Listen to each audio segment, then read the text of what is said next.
Movie ಮಾಡಿದಾಗ deadly lovers ಅಂದರೆ first ನಾನು ಸಣ್ಣ ಪುಟ್ಟ ಕಳ್ತನ ಮಾಡ್ಕೊಂಡಿರ್ತೀನಿ. ಈಗ ಅಂಡರ್ ವರ್ಲ್ಡಿಗೆ ಎಂಟ್ರಿ ಕೊಡ್ತೀನಿ. ಮುಂದೆ ಏನೇನಾಗುತ್ತೆ ಅದೇ ಸ್ಟೋರಿ. ಇವ್ರದ್ದು ಒಂದು ಫ್ಲಾಶ್ ಬ್ಯಾಕ್ ಇರುತ್ತೆ ಹೀರೋಯಿನ್ ಮೇಡಮ್ದು.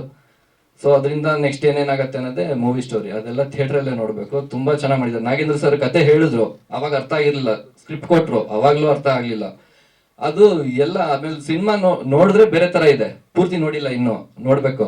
ಬಟ್ ಅದೇ ಸ್ಟೋರಿ ಹೇಳಕ್ಕಾಗಲ್ಲ. ಅದನ್ನ ಹೌದು ಎಕ್ಸ್ಪ್ಲೈನ್ ಮಾಡ್ತಾ ಇದ್ರು ಪಾಪ ಅವಾಗಲೇ. ಮಲ್ಟಿ ಲೇಯರ್ ಸೀನ್ ಒಳಗೆ ಸೀನು, ಅದರೊಳಗೆ ಇನ್ನೊಂದು ಸೀನ್, ಅದರೊಳಗೆ ಒಂದು ಸೀನ್, ಆ ಥರ ಸ್ಕ್ರೀನ್ ಪ್ಲೇ ಆ ಥರ ಇರೋದ್ರಿಂದ ನನಗೆ ಫಸ್ಟ್ ಟೈಮ್ ಅಲ್ಲ, ನಾನು ಬಿಫೋರ್ ಮಾಡಿದ್ದು ಮೂವಿ ಬೇರೆ, ನಂದು ಬಂಜಾರ ಲ್ಯಾಂಗ್ವೇಜಲ್ಲಿ ಮಾಡಿದ್ದೆ. ಅದು ಬಿಟ್ಟು ವಸುಂಧರಾ ದೇವಿ ಅಂತ ಸೆಕೆಂಡ್ ಹೀರೋ ಆಗಿ ಮಾಡಿದ್ದೆ. ಅಷ್ಟು ಅದ್ರದ್ದು ಸ್ಮಾಲ್ ಕ್ಯಾರೆಕ್ಟ್ರು. ಸೊ ಇದೇ ಫಸ್ಟ್ ಟೈಮ್ ಸ್ಟೇಜ್ ಮೇಲೆ ಇರೋದು. ಸ್ವಲ್ಪ ಭಯ ಆಗ್ತೈತೆ ಅಷ್ಟೇ. ಎಸ್ ಉಮೇಶ್ ಅವ್ರನ್ನ ನಾನು ತುಂಬ ಮಿಸ್ ಮಾಡ್ಕೋತಾ ಇದ್ದೀನಿ.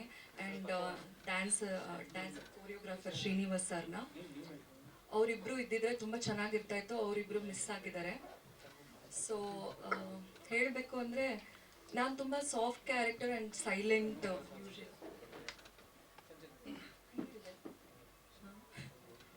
ಸೊ ಯೂಶಲಿ ನಾನು ತುಂಬ ಸಾಫ್ಟ್ ಕ್ಯಾರೆಕ್ಟರ್ ಆ್ಯಂಡ್ ತುಂಬ ಸೈಲೆಂಟ್ ಕ್ಯಾರೆಕ್ಟರ್ ಇರೋದು ರಿಯಾಲಿಟಿನಲ್ಲಿ. ಬಟ್ ಇವರು ನನಗೆ ಡೆಡ್ಲಿ ಲವರ್ಸ್ ಅಂತ ಹೇಳಿದಾಗ ನಾನು ಸ್ವಲ್ಪ ಬ್ಯಾಕ್ವರ್ಡ್ ತೊಗೊಂಡೆ.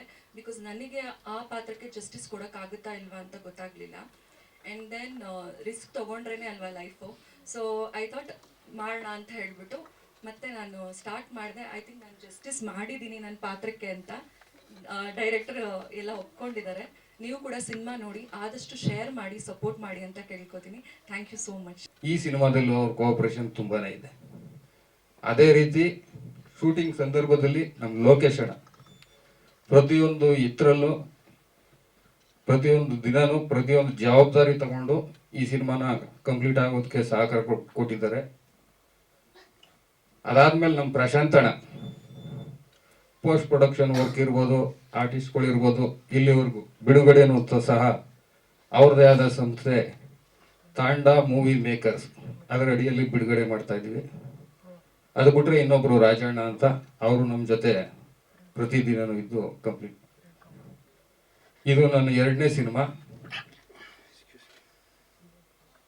ಸುಮಾರು ಒಂದು 28 ದಿವಸಗಳ ಕಾಲ ಶೂಟಿಂಗ್ ಮಾಡಿದ್ದೀವಿ ಬೆಂಗಳೂರು ಸಿಟಿ, ಮಂಚಿನಬೆಲೆ ಡ್ಯಾಮ್ ಸುತ್ತಮುತ್ತಲು. ಈ ಚಿತ್ರದಲ್ಲಿ ನಾಯಕ ನಟರಾಗಿ ಅಖಿಲ್ ಕುಮಾರು, ನಾಯಕಿಯಾಗಿ ತನುಪ್ರಸಾದ್ ಅವರು, ಮತ್ತೆ ಮುಖ್ಯ ಖಳನಾಯಕನಾಗಿ ವಿನೋದ್ ಅವರು, ಅವ್ರ ಫಿಯಾನ್ಸಿಯಾಗಿ ಒಬ್ರು ಆಶಾ ಅಂತ. ಅದು ಬಿಟ್ರೆ ಬಹು ಮುಖ್ಯವಾದ ಪಾತ್ರ ಹೋಮ್ ಮಿನಿಸ್ಟರ್ ಪಾತ್ರ ನಮ್ಮ ಲಹರಿ ವೇಲು ಸರ್ ಮಾಡಿದ್ರು. ಅದು ಬಿಟ್ರೆ ನಾಯಕಿ ಫಾದರ್ ಕ್ಯಾರೆಕ್ಟ್ರು ಭಾಸ್ಕರ್ ಸರ್. ಒಂದು ACP ಪಾತ್ರ ಪ್ರೇಮಗೌಡ ಅವ್ರು ಮಾಡಿದ್ದಾರೆ. ಇದು ಮುಖ್ಯ. ಇನ್ನುಳಿದು ಬೇರೆ ಬೇರೆ ಸಣ್ಣ ಪುಟ್ಟ ಇದ್ದಾವೆ. ಈ ಕಥೆಯನ್ನು ರಚಿಸಿ ಎಸ್ ಉಮೇಶ್ ಅವರು ನಾಗೇಂದ್ರ ಅವ್ರ ಜೊತೆ ಮಾಡಿ ಕರ್ಕೊಂಡ್ಬಂದರು. ಕತೆ ಹೇಳಿದಾಗ ತುಂಬ ಚೆನ್ನಾಗಿದೆ ಅನ್ನಿಸ್ತು. ಕತೆ ಅಂದರೆ ಇವತ್ತಿನ ಸಮಾಜದಲ್ಲಿ ಈ ಜನ್ರೇಷನ್ನಲ್ಲಿ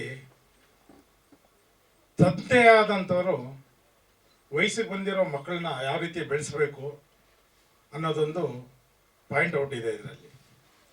ಅದರ ತಂದೆ ಆದರೂ 2ನೇ ಮದುವೆ ಆಗಿ ವಯಸ್ಸಿಗೆ ಬಂದಿರೋ ಮಕ್ಕಳಿಗೆ ಮದುವೆ ಮಾಡ್ದಿರ ಮಕ್ಕಳನ್ನ ಹೊರಗಡೆ ಕಳಿಸಿದಾಗ ಆ ಹೆಣ್ಮಕ್ಳು ಏನಾಗ್ತಾರೆ ಇವತ್ತಿನ ದಿನ ಪ್ರಪಂಚದಲ್ಲಿ ಅನ್ನೋದಕ್ಕೆ ಒಂದು ಸುರುಳಿ ಕತೆ ತುಂಬ ಚೆನ್ನಾಗಿದೆ. ದಯವಿಟ್ಟು ಎಲ್ಲರೂ ನೋಡಿ.